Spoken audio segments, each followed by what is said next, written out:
Corona വ്യാപനം തടയാൻ ആരോഗ്യവകുപ്പ് കൂടുതൽ മാനദണ്ഡങ്ങൾ പുറത്തിറക്കിയേക്കും. ക്രിസ്തുമസ്, ന്യൂ ഇയർ ആഘോഷങ്ങൾ വരുന്നതിനാൽ രോഗവ്യാപനം വർദ്ധിക്കാൻ സാധ്യതയുണ്ട് എന്നാണ് ആരോഗ്യവകുപ്പിന്റെ വിലയിരുത്തൽ. മാസ്ക്, രോഗലക്ഷണങ്ങൾ ഉള്ളവരിൽ പരിശോധന കർശനമാക്കും. വിവരങ്ങളുമായി രശ്മി കാർത്തിക ചേരുന്നുണ്ട് തിരുവനന്തപുരത്ത് നിന്ന്. രശ്മി, ഏതായാലും സംസ്ഥാനത്ത് കൊറോണ രോഗികളുടെ എണ്ണം കുതിച്ചുയർന്നുകൊണ്ടിരിക്കുകയാണ്. രാജ്യത്ത് തന്നെ കൊറോണ രോഗികളുടെ എണ്ണത്തിൽ ഒന്നാം സ്ഥാനത്താണ് കേരളം. ഈ ഒരു സാഹചര്യത്തിൽ കൂടിയാണോ നിയന്ത്രണങ്ങൾ കൂടുതൽ കർശനമാക്കുന്നത്?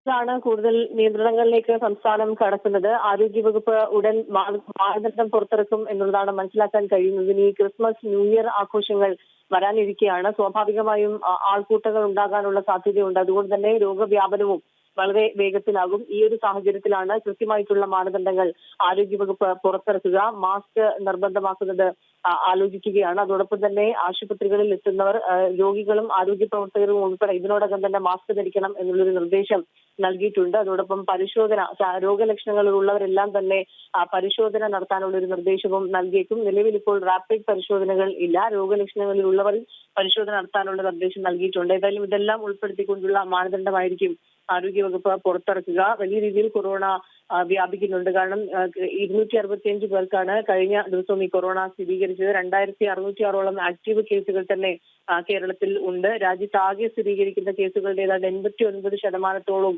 റിപ്പോർട്ട് ചെയ്യുന്നത് കേരളത്തിലാണ്. നേരത്തെ കഴിഞ്ഞ മാസം തന്നെ ഈ ഒരു കേസുകളുടെ എണ്ണത്തിൽ നേരിയ വർധനമുണ്ടായപ്പോൾ തന്നെ കേന്ദ്ര ആരോഗ്യ മന്ത്രാലയം മുൻകരുതൽ നടപടികൾ ശക്തമാക്കണം എന്നുള്ളൊരു നിർദ്ദേശം സംസ്ഥാനത്തിന് നൽകിയിരുന്നു. പക്ഷേ അത് ഗൗരവത്തോടു കൂടി ആ മുന്നറിയിപ്പിനെ എടുക്കാത്തതാണ് ഇത്രത്തോളം കേസുകൾ വർദ്ധിക്കാൻ കാരണമായതെന്നുള്ളതാണ് മനസ്സിലാക്കുന്നത്. JN.1 എന്നുള്ള ഒമിക്രോണിന്റെ സബ് വേരിയന്റ് ആണ് സംസ്ഥാനത്ത് വ്യാപിക്കുന്നത് എന്നുള്ളതാണ് മനസ്സിലാവുന്നത്. മാത്രമല്ല പനിബാധിതരുടെ എണ്ണത്തിലും വലിയ വർധനവ് രേഖപ്പെടുത്തുന്നുണ്ട്. ഏതാണ്ട് 10,500ഓളം കേസുകളാണ് പ്രതിദിനം റിപ്പോർട്ട് ചെയ്യുന്നത്. അതുകൊണ്ട് തന്നെ അതിൽ ലക്ഷണങ്ങളുള്ള എല്ലാവരെയും പരിശോധിക്കണം എന്നതായിരിക്കും ഒരുപക്ഷെ മാനദണ്ഡത്തിൽ ആരോഗ്യവകുപ്പ് പറയുക. ഏതായാലും ഈ കേസുകൾ വർദ്ധിക്കുന്നത് വളരെ രശ്മി, അതായത് ഈ ക്രിസ്മസ്, ന്യൂ ഇയർ ആഘോഷങ്ങൾ കഴിയുന്നതോടെ വീണ്ടും രോഗികളുടെ എണ്ണത്തിൽ വലിയ വർധന ഉണ്ടാകുമെന്ന് തന്നെയാണ് ആരോഗ്യവകുപ്പിന്റെ വിലയിരുത്തൽ, അല്ലേ?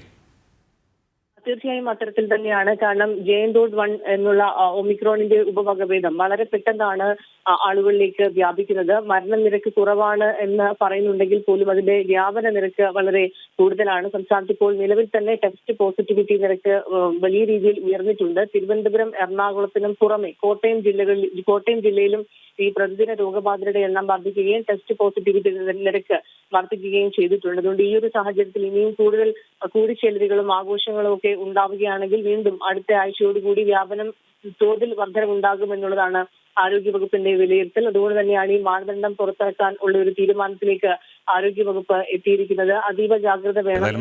സംസ്ഥാനത്ത് കൊറോണ രോഗികളുടെ എണ്ണം കുതിച്ചു വരുന്ന സാഹചര്യത്തിൽ കൃത്യമായ മാനദണ്ഡങ്ങൾ പുറത്തിറക്കാനുള്ള തയ്യാറെടുപ്പിലാണ് ആരോഗ്യവകുപ്പ്.